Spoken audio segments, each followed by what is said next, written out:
যদি তারা নির্বাচিত হন তাহলে ইশতেহার নিয়ে কথা বলতে হবে, জনসংযোগ তৈরি হবে এবং যখন তারা জিতে আসবে, জিতে আসার পর তার নির্বাচন এলাকায় তার ফেরত যেতে হবে।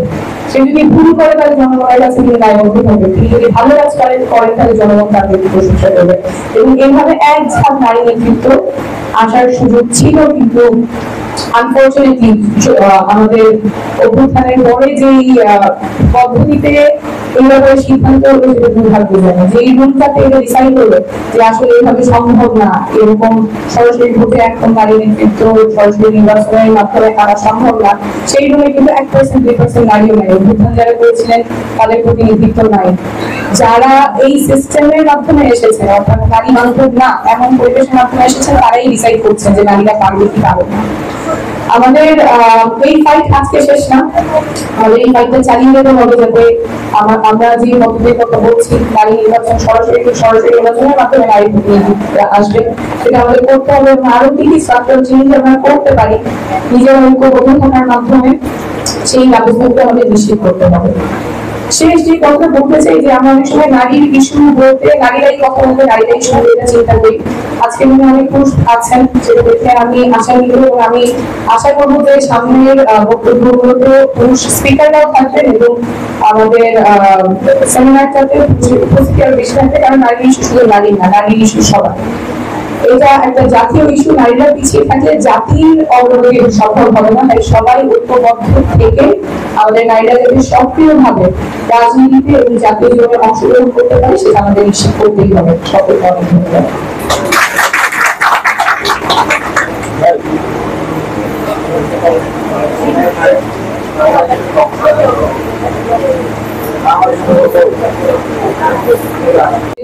আগে কখনো মিছিলে যুক্ত হয়নি, আমরা গিয়েছি তাই ওদের মনে হচ্ছে যে এই পদযাত্রায় অংশ নিতে সোমাইয়া, তাসফিয়া এবং মেঘলা। তো ওদেরকে আমি জিজ্ঞেস করলাম যে তো তোমরা কি রাজনীতি নিয়ে জানো, কতটুকু জানো? ওদের কথা শুনে আমি খুব অবাক হলাম। ওরা বললো যে আমাদের জন্য তো জানা কঠিন, আমাদের স্কুলে কিছু পড়ায় নাই এগুলো নিয়ে, আমাদের হচ্ছে টিচারের কাছ থেকে শুনতে হয় অথবা সিনিয়র যারা আছে তাদের কাছ থেকে শুনতে হয়। আমাদের স্কুলে কেন পড়ায় না, আমাদেরকে কেন শেখায় না কি হচ্ছে রাজনীতিতে, দেশের কি হচ্ছে?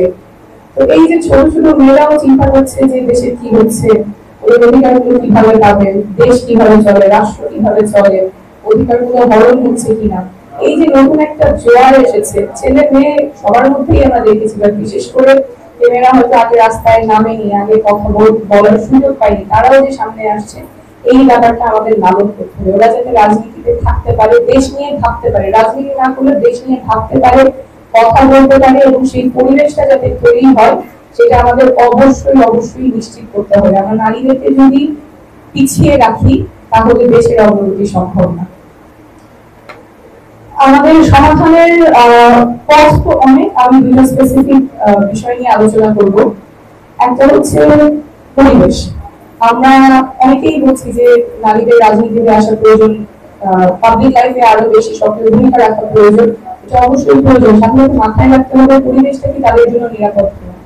পরিবেশটা যদি এত আনফ্রেন্ডলি হয়, এতটা বৈরী হয়, তাহলে আমরা এই যে আহ্বান করছি নারীদেরকে আসার জন্য, এই বৈরী পরিবেশে এসে তারা টিকতে পারবে না, তখন আবার দেখানো হবে যে নারীরা ফেলিয়ার, তারা পারে না।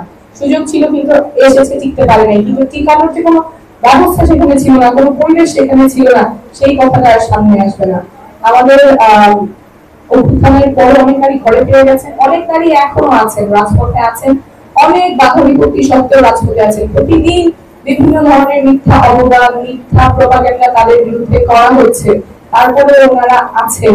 এবং এইটা যাতে আমাদের নতুন যারা আসবে তাদের ক্ষেত্রে না হয়, সেই ব্যবস্থাটা আমাদের করতে হবে, সেই পরিবেশ আমাদের নিশ্চিত করতে হবে। না হলে এই সভা সেমিনারে আমরা কথা বলবো, কিন্তু আসলে বাস্তব মাঠে ফিরে গিয়ে তখন আর নারীদেরকে খুঁজে পাওয়া যাবে না, এবং এই ডিসসার্ভিস আমরা যাতে আর না করি।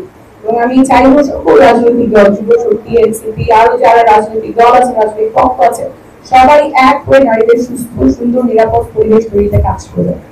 যেমন আমি পার্টি প্রতিনিধি, আমরা আরেকটা সমাধানের কথা বলছি, যেটা খুবই সিস্টেম স্ট্রাকচারাল চেঞ্জ, যেটা দীর্ঘ মেয়াদে নারী নেতৃত্ব উঠে আসার একটা প্রক্রিয়া তৈরি করবে। আমাদের সংসদে যে 50টা সংরক্ষিত নারী আসন আছে, আপনারা অনেকেই জানেন, তবে যেই ব্যবস্থায় 50টা সংরক্ষিত নারী আসনে নারী এমপিরা যান, সেটা হচ্ছে দলের কোন নেতার মনোনয়নের মাধ্যমে, তারা সরাসরি ভোটের মাধ্যমে সেই সংরক্ষিত আসনগুলোতে যান। যেহেতু জনগণের সরাসরি ভোটে যাচ্ছেন না, দলের কোন নেতার মনোনয়নের মাধ্যমে যাচ্ছেন, তার দায়বদ্ধতা সেই দলের প্রতি থাকে, দলের নেতার প্রতি থাকে, জনগণের প্রতি দায়বদ্ধতা থাকার সুযোগটা হয় না। তারপর যখন উনি সংরক্ষিত আসনে যাচ্ছেন, যেহেতু তার কোনো কনস্টিটিউয়েন্সি নাই, কোনো নির্বাচনী এলাকা নাই, তিনি কার সাথে কাজ করবেন, কার জন্য কাজ করবেন, জনগণের জন্য কাজ করার জায়গাটাও কম থাকে। আবার জনগণও এখানে বঞ্চিত হয়। কোন এমপি সংসদে যাবে, আমার হয়ে কথা বলবে, সেইটা বাছাই করার সুযোগ তো জনগণের থাকার কথা। কিন্তু যখন সংযুক্ত আসনে মনোনয়নের মাধ্যমে নারী এমপিরা নির্বাচিত হচ্ছে, তখন জনগণের আর কোনো রায় দেওয়ার সুযোগ থাকে না। আমরা বলছি যে সংযুক্ত নারী আসনে সরাসরি যাতে নির্বাচন হয়। আমরা নাগরিক কমিটিকে বলেছিলাম, নাগরিক পার্টিকে বলেছিলাম এবং বলেছিলাম যে 50 থেকে যাতে 100 করা হয়, ন্যূনতম 25% তাহলে আমাদের নারী সংসদ থাকবে।